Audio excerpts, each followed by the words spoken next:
Olá pessoal, aqui é o professor Rodrigo, da disciplina de América 2. Eu vou falar sobre o segundo capítulo, que é Campanhas de Independência nos Vice-Reinos Espanhóis. Tem relação com o primeiro capítulo da aula passada, sobre a crise dos domínios coloniais na América Latina, que eu falei sobre a formação dos vice-reinos e também das capitanias gerais. Também falei do movimento liderado por Tupac Amaro II.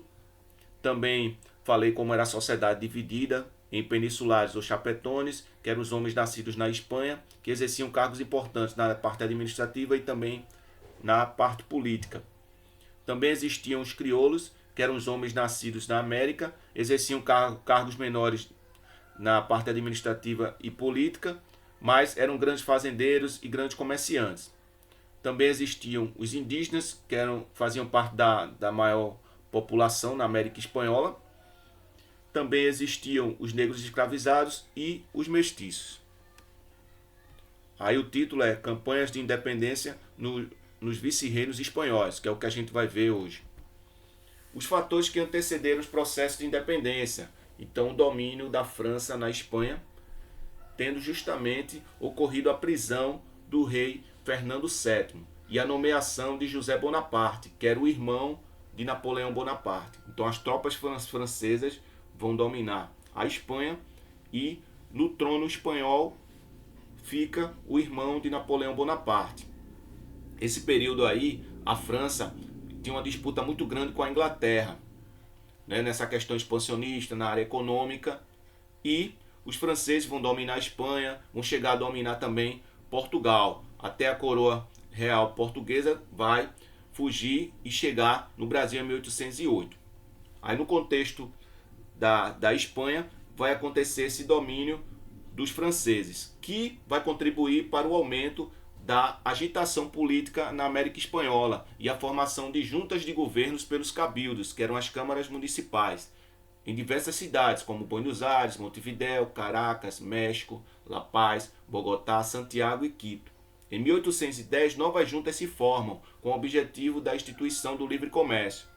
Outra mudança que ocorre na área econômica foi posto em prática foi um modelo mais eficaz de taxação e arrecadação de impostos. Também acontece de serem abrandadas as regras estritas do comércio exclusivo entre a América e sua metrópole, no caso a Espanha. Entre outros objetivos, diminuir o comércio do contrabando, mas em compensação vai ter o aumento de portos, também vai a fortalecer economicamente os crioulos na América Espanhola. Lembrando também que a formação dessas juntas tinha objetivos diferentes, então algumas juntas ficavam do lado do rei que estava preso, outras ficavam do lado dos franceses, outras queriam justamente a independência. Elementos que contribuíram para a independência: o pensamento liberal iluminista, que vai influenciar na independência dos Estados Unidos e também na Revolução Francesa, né? Que essas ideias vão ser difundidas na elite colonial espanhola. Muitos crioulos viajaram para a Europa e tiveram acesso às ideias iluministas, o que estava acontecendo na França com a Revolução Francesa, e eles acabaram absorvendo essas ideias e tentaram, né, e fazer algo, né, também a respeito dessa questão com relação à independência. Então essas ideias acabaram influenciando nos movimentos de independência. Continuando, a ambição das elites coloniais pela ampliação de seu poder político e econômico, principalmente os crioulos, queriam ter mais poder político, já tinham poder econômico. A debilidade do governo espanhol em controlar suas colônias, principalmente no período que o rei espanhol estava preso. A restrição para o desenvolvimento de produtos manufaturados que concorressem com a produção metropolitana. Então existia uma restrição de aumentar a produção, de produzir produtos manufaturados na América Espanhola. Isso também desagradava muito a elite colonial. A coroa cobrava elevados tributos sobre os produtos de exportação, por exemplo, o couro e seus subprodutos. Os crioulos ambicionavam o direito de conquistar o livre comércio e ampliar os poderes locais. Tem outro contexto também econômico, que é a Revolução Industrial Inglesa, que necessitava de novos mercados consumidores. Os ingleses queriam expandir, queriam vender seus produtos por exemplo, na América.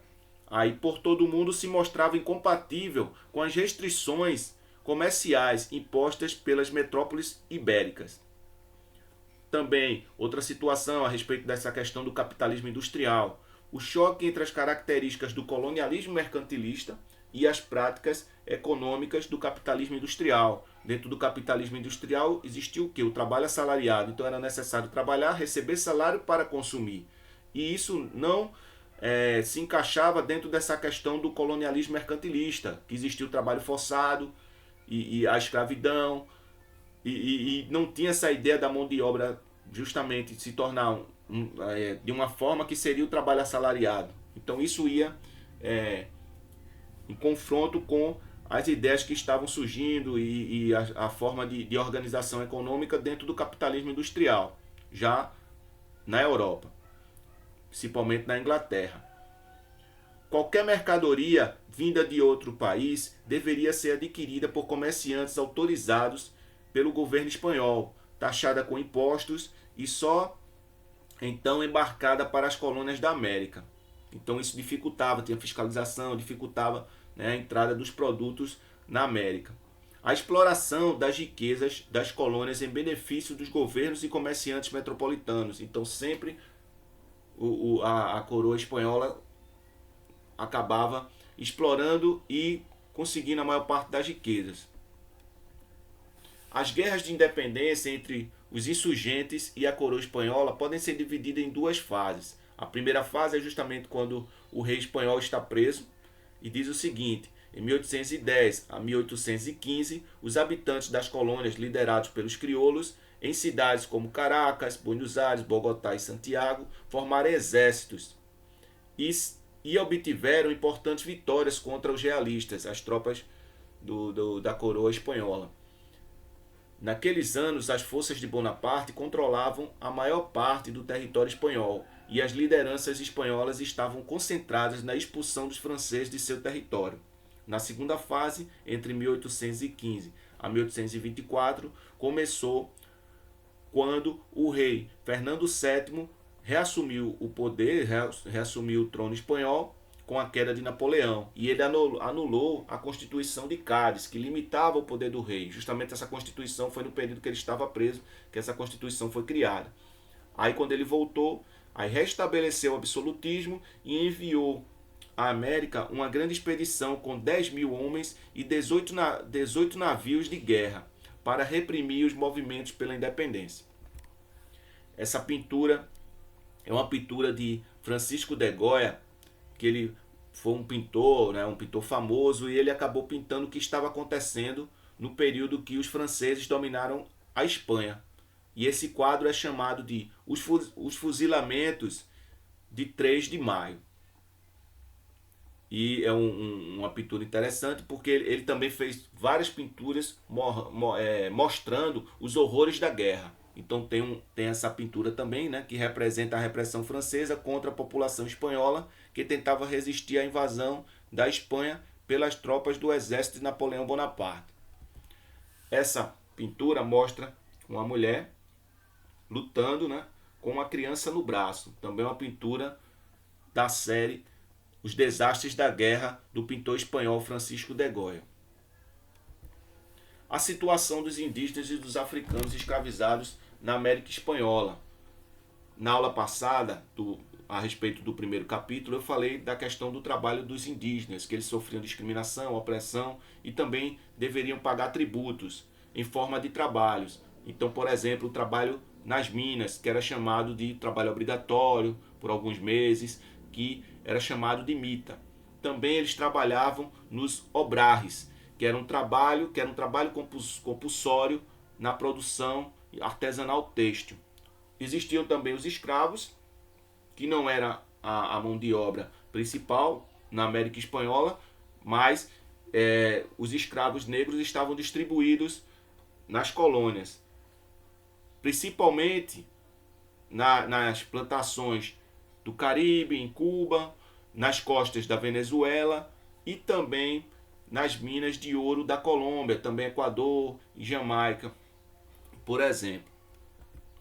Os trabalhos nas minas nas minas, mostra o refino de minério de prata na Cordilheira dos Andes. No início do século XVIII, a Espanha extraía de suas colônias americanas grande parte da prata vendida no mundo. Aí mostra a imagem do trabalho. Também os escravos negros trabalhando, os mestiços também. Esse quadro é de Diego Rivera. Na América Espanhola havia estreita relação entre origem e ocupação social. Os brancos detinham riqueza, poder e o privilégio de ocupar os melhores cargos. Já os mestiços, indígenas e negros faziam geralmente vários tipos de trabalho forçado ou serviços mais mal remunerados. A obra explora esse aspecto da realidade. Aí sobre os escravos, que também lutaram pela independência da América. Os negros escravizados foram protagonistas centrais nas lutas pela independência do Haiti. Eles se organizaram e conseguiram a independência. Foi o segundo país a conseguir a independência na América e o primeiro a abolir a escravidão. Lembrando que o Haiti foi dominado pelos franceses. E depois os escravos conseguiram a independência. Sobre a América Espanhola, relacionando a América do Sul, aí o texto diz o seguinte: mas também lutaram nas guerras na América do Sul. A eles, em geral, era concebida a alforria, caso se alistassem do lado dos insurgentes. Há muitos exemplos a serem indicados.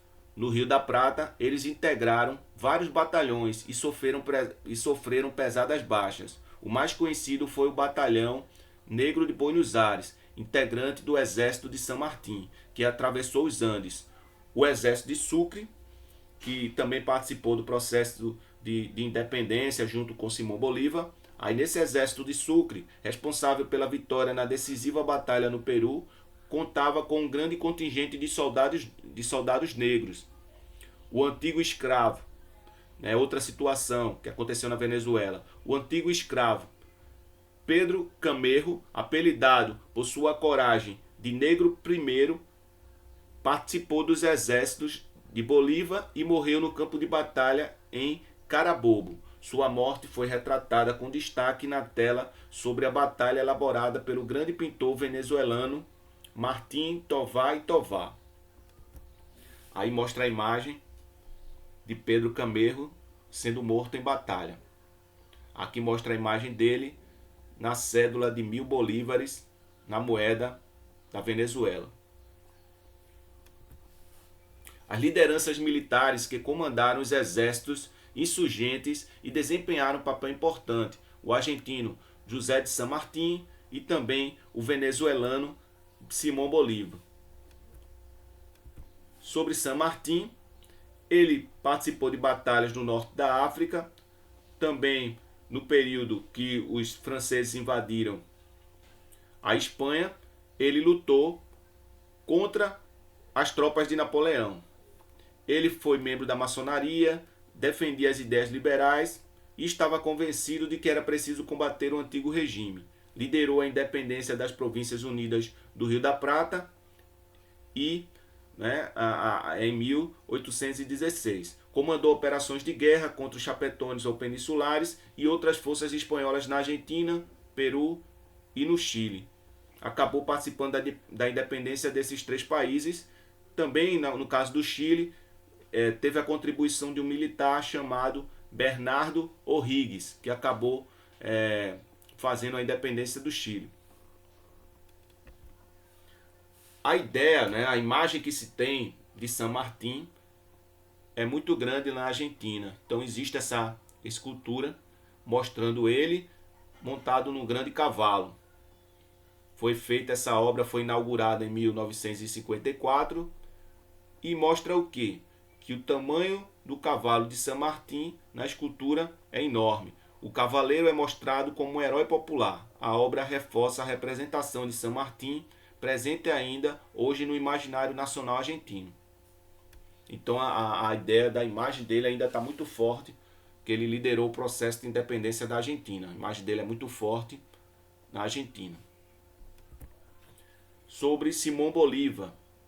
Ele nasceu em Caracas, na Venezuela, filho de uma família rica e tradicional de fazendeiros de cacau. Ele se tornou órfão muito cedo, foi criado pelo avô e recebeu uma educação de inspiração liberal. Tornou um crioulo muito rico, viajou várias vezes para a Europa, também esteve na França, Itália e Espanha.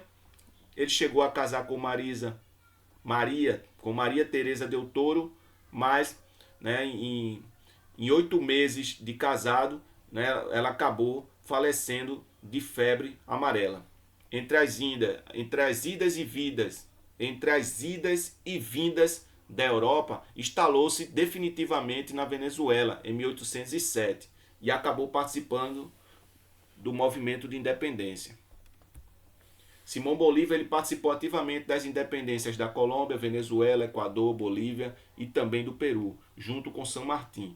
Era defensor de uma unidade de todo o espaço colonial espanhol por meio de uma criação de um gigantesco estado. Mais na frente eu vou falar sobre isso. No final de 1819 foi proclamada a independência do vice-reino de Nova Granada e a união de todas as províncias na República de Gran Colômbia, sendo Bolívar o primeiro presidente. Bolívar envolveu-se fortemente com questões do poder político, exerceu cargos executivos, trabalhou na elaboração de textos constitucionais e deixou muitas cartas e outros escritos, versando sobre temas políticos diversos e carregados de ideias e propostas. Eu vou falar a respeito mais na frente também sobre uma carta.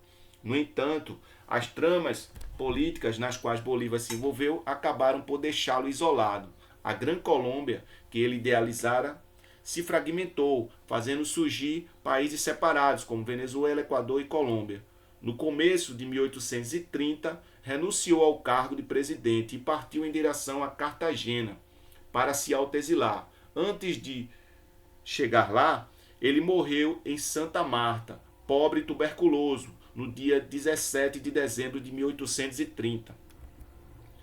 Aí a imagem de Manuela Sáenz, que ela justamente deixou o marido e acabou ficando com Simão Bolívar e participou do processo de independência também se tornando bastante conhecida na participação do movimento de independência. Aí mostra a rota de Simão Bolívar e também de San Martín. Aqui é a rota de Simão Bolívar, da Venezuela, descendo para Colômbia, Equador e passando, chegando na Bolívia aqui. Aqui também, a rota de San Martín, que vai de Buenos Aires, faz a independência da Argentina, aí participa da independência do Chile, continuando, passa pelo Peru e vai seguindo. A imagem também da rota dos dois, conseguiram fazer a independência de vários países aí. Aí sobre a ideia de Simão Bolívar, que eu falei dessa ideia de unidade. Aí diz o seguinte: construiu-se desde o século XIX um verdadeiro culto ao libertador.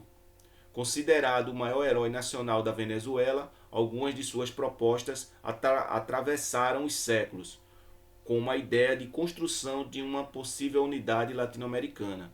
Ele tinha um projeto, por exemplo, do pan-americanismo. Ele também criou um congresso no Panamá. E sobre o projeto de Bolívar é o seguinte: de uma América unida em torno de interesses comuns. Foi registrado por ele na célebre Carta da Jamaica, em 1815. Leia a seguir um trecho desse documento. Aí diz o seguinte: é uma ideia grandiosa pretender formar de todo o novo mundo uma única nação com um único vínculo que ligue as partes entre si, com o todo, já que tem uma só origem, uma só língua, mesmos costumes e uma só religião. Deveria, por conseguinte, ter um só governo que confederasse os diferentes estados que haverão de se formar. Aí aqui vocês observam a bandeira do Equador e na frente a imagem de Simão Bolívar. Ele também participou da independência do Equador.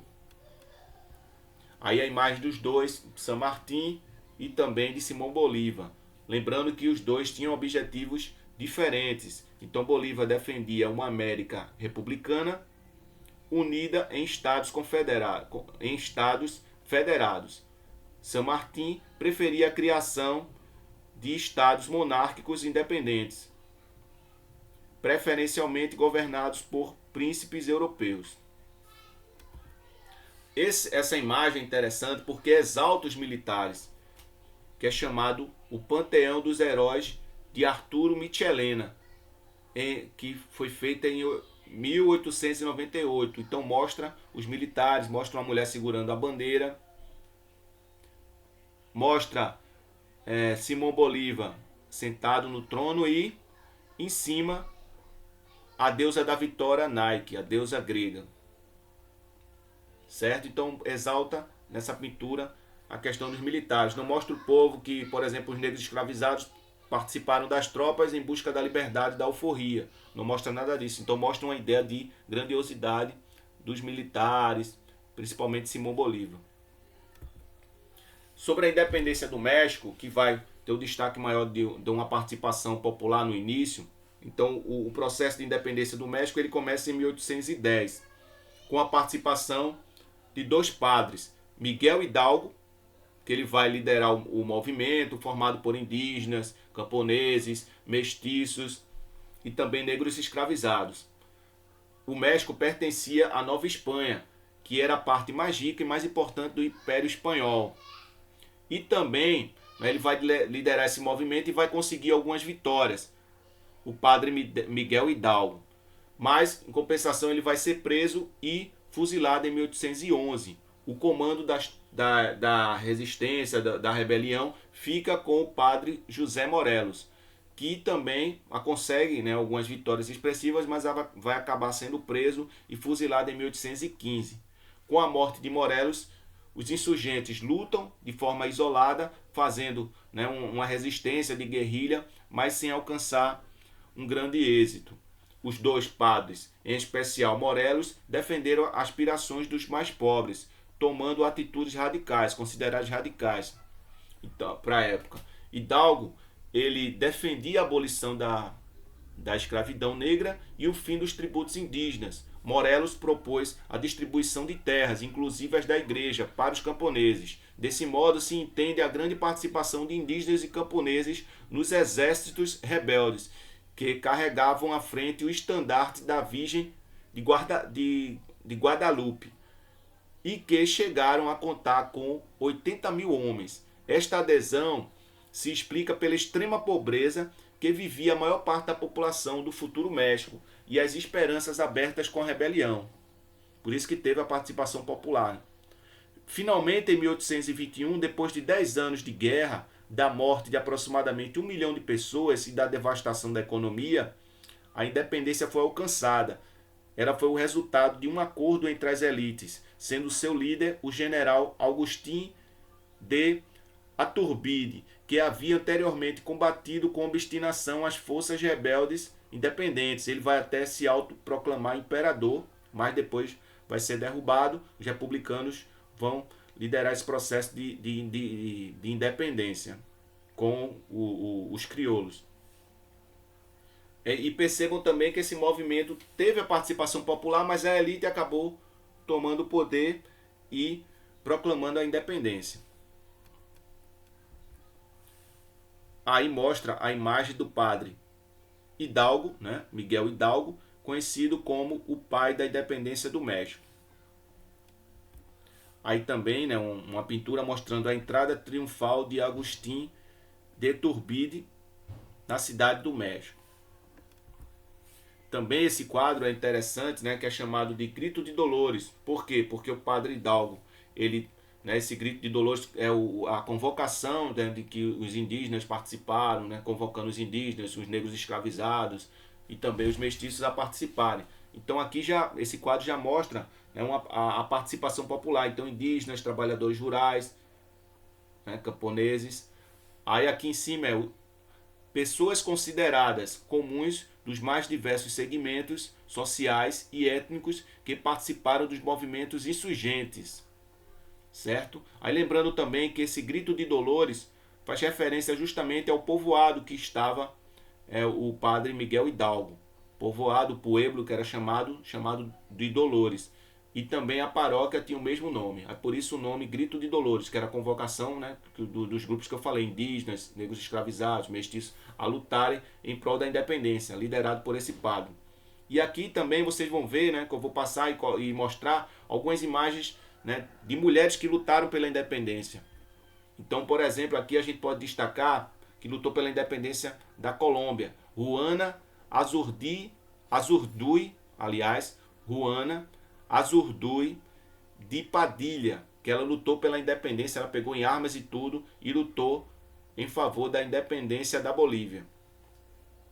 Aqui outra situação, as mulheres, elas acompanhavam, né, os seus maridos nessas lutas a favor da independência, lutando com armas também em alguns momentos, cozinhando. E essa, no caso, ficou conhecida, né, porque ela lutou pela independência da Colômbia da seguinte forma: ela foi, né, foi uma cozinheira das famílias que defendiam, né, a coroa espanhola, e ela se tornava uma espiã para justamente dizer como, né, estava a situação, para favorecer justamente os grupos que lutavam pela independência. Mas ela acabou sendo descoberta e também acabou sendo fuzilada. E ela foi importante, né, uma importante ativista da independência da Colômbia, que o nome dela é Policarpa Salvarrieta.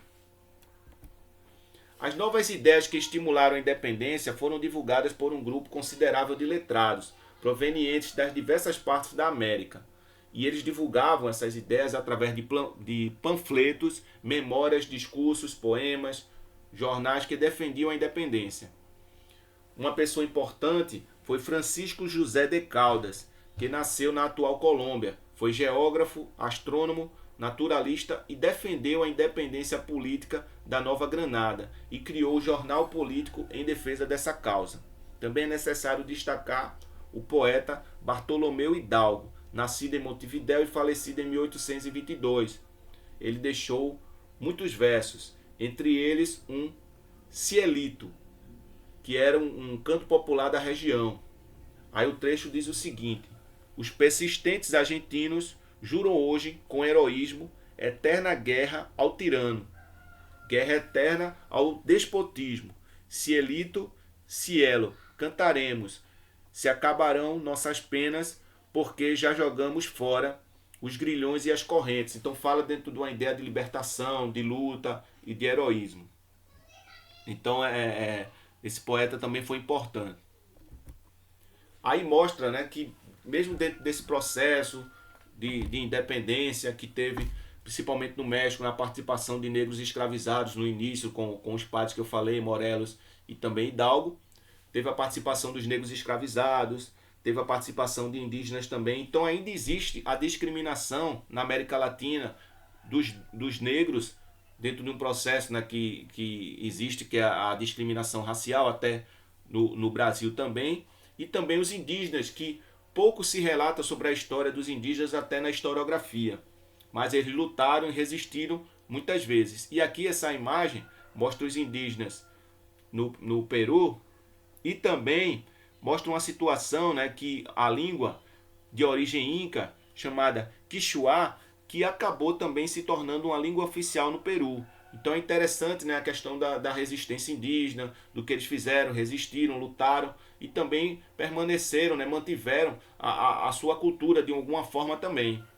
Como é mostrado aí nessa parte, né, conseguiram, né, que essa língua se tornasse também oficial lá no Peru. As principais razões para explicar a fragmentação da América Espanhola em vários países no século XIX. Então, os conflitos de interesses entre as elites crioulas, que elas queriam governar, elas queriam dominar determinadas áreas. E isso também contribuiu para a fragmentação. A força também de chefes políticos ou militares locais com o grande poder em sua localidade ou província também contribuiu para isso. E as pressões da Inglaterra, também dos Estados Unidos, né, que vai estabelecer uma política, né, conhecida como a América para os americanos, com o objetivo de explorar a América Latina. E a Inglaterra, a questão da industrialização, querendo expandir os seus mercados. pelo mundo e principalmente na América. Então isso vai favorecer, né, esses dois países vão favorecer também essa questão da fragmentação da América, em formação, né, na formação de várias repúblicas. Aí vocês podem observar também que um fator também contribuiu para essa fragmentação depois do processo de independência na formação de vários países. Então a própria estrutura que era formada antes por vice-reinos e também capitanias gerais. Isso contribuiu também para a fragmentação da América Espanhola. Certo? Então acabou aparecendo vários países na América Latina, como vocês podem observar. Tem essa parte também, né, que era a divisão administrativa na época da América Espanhola, que existiam os vice-reinos e também as capitanias gerais. O ano que elas foram criadas e os países que se tornaram. Então, por exemplo, a capitania da Guatemala, aí deu origem a Guatemala, Belize, El Salvador, Honduras, Nicarágua e Costa Rica. O vice-reino do Peru acabou dando origem, né, ao Peru, a parte da Bolívia e parte do Equador. O vice-reino de Nova Granada acabou dando origem à Colômbia, Panamá e parte do Equador. A capitania da Venezuela acabou dando origem à Venezuela. O vice-reino do Rio da Prata acabou dando origem à Argentina, Uruguai, Paraguai e parte da Bolívia. A capitania de Cuba, né, acabou dando origem às ilhas do Caribe, né, principalmente Cuba, e também Flórida, que pertencia, que acabou pertencendo aos Estados Unidos. E a capitania do Chile, que deu origem ao Chile.